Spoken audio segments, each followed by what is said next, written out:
Hello friends, welcome to our channel. இன்றைக்கி நம்ம சேனலில் ஒரு சூப்பரான ரெசிபி தான் பார்க்க போகிறீங்க.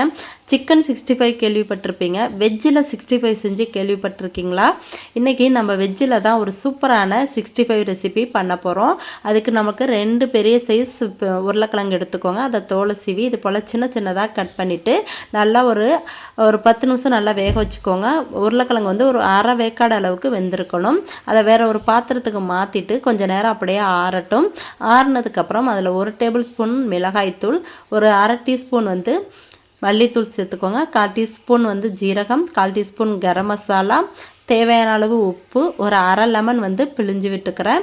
இது கூடவே வந்து இஞ்சி பூண்டு பேஸ்ட்டு 1 டேபிள் ஸ்பூன் சேர்த்துக்கோங்க. எல்லாத்தையும் சேர்த்துட்டு நல்லா வந்து மிக்ஸ் பண்ணி விடலாம். இது போல் மிக்ஸ் பண்ணும்போது அந்த உருளைக்கிழங்குல காரம் புளிப்பு எல்லாம் நல்லா வந்து ஊறியிருக்கும். இப்போ வந்து 2 டேபிள் ஸ்பூன் கார்ன்ஃப்ளவர் மாவு சேர்த்துக்கோங்க. 2 டேபிள் ஸ்பூன் வந்து மைதா மாவு, 1 டேபிள் ஸ்பூன் வந்து அரிசி மாவு சேர்த்துக்கிறேன். சேர்த்துட்டு இப்போ கொஞ்சம் கொஞ்சமாக தண்ணி விட்டு நம்ம 65க்கு எப்பொழுதுமே நம்ம மிக்ஸ் பண்ணுற மாதிரி நல்லா மிக்ஸ் பண்ணிக்கலாம்.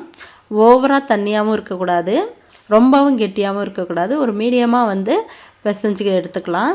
இதில் ஃபுட் கலர் வந்து நான் ஆட் பண்ணிக்கிறேன். உங்களுக்கு வேணும்னா ஆட் பண்ணிக்கோங்க, அப்படி இல்லைன்னா ஸ்கிப் பண்ணிக்கோங்க. நல்லா உருளைக்கிழங்குல எல்லா மசாலாவும் நல்லா மிக்ஸ் ஆகிற மாதிரி இது போல் நல்லா மிக்ஸ் பண்ணிவிட்டு ஒரு மூடி போட்டு அப்படியே ஒரு 10லேருந்து 15 நிமிஷம் அப்படியே இருக்கட்டும். இப்போ வந்து நம்ம கடாயில் பொரிக்கிறதுக்கு தேவையான அளவு எண்ணெய் சேர்த்துட்டு நல்லா எண்ணெய் காஞ்சதுக்கப்புறம் நல்லா எண்ணெய் சூடானதுக்கப்புறம் நம்ம மிக்ஸ் பண்ணி வச்சுருக்கிற உருளைக்கிழங்க ஒவ்வொரு பீஸாக வந்து போட்டுக்கலாம். மொத்தமாக சேர்க்கும் போது அது வந்து ஒன்றோட ஒன்று ஒட்டிக்கும், நம்ம எடுக்கிறதுக்கு கொஞ்சம் கஷ்டமாக இருக்கும். அதனால் இது போல் ஒவ்வொரு பீஸாக போட்டுட்டு ஒரு 3லேருந்து 4 நிமிஷம் வந்து நல்லா வேகட்டுங்க. ஒரு சைடு நல்லா வெந்ததுக்கப்புறம் அதை இன்னொரு சைடு திருப்பி விட்டுக்கலாம். மசாலா உதிராமல் எண்ணெயும் நிறையா இழுக்காமல் சூப்பராக வந்து ஃப்ரை ஆகிருக்கு பாருங்கள். உருளைக்கிழங்க நம்ம ஏற்கனவே 50% வேக வச்சிட்டோம். இப்போ 50% தான் வேகணும். கொஞ்சம் மீடியம் டு லோ ஃப்ளேம்லேயே வச்சு நல்லா ஃப்ரை பண்ணி எடுத்துக்கோங்க. அப்போ தான் கலர் மாறாமல் நமக்கு சூப்பராக கிடைக்கும். அடுத்ததான் நான் இதை வந்து 2 பேட்சாக போட்டுக்கிறேன். இப்போ அடுத்த பேட்ச் வந்து போட்டுக்கிறேங்க. ஒவ்வொன்றா வந்து போட்டு எடுத்துக்கோங்க. அப்போ தான் ஒன்றோட ஒன்று ஒட்டாமல் சூப்பராக ஃப்ரை ஆகி வரும். இதுவும் ஒரு 5 நிமிஷம் நல்லா வெந்ததுக்கப்புறம் திருப்பி விட்டு 2 சைடுமே நல்லா வந்து கோல்டன் ப்ரௌன் வந்ததுக்கப்புறம் எடுத்துட வேண்டியதான்.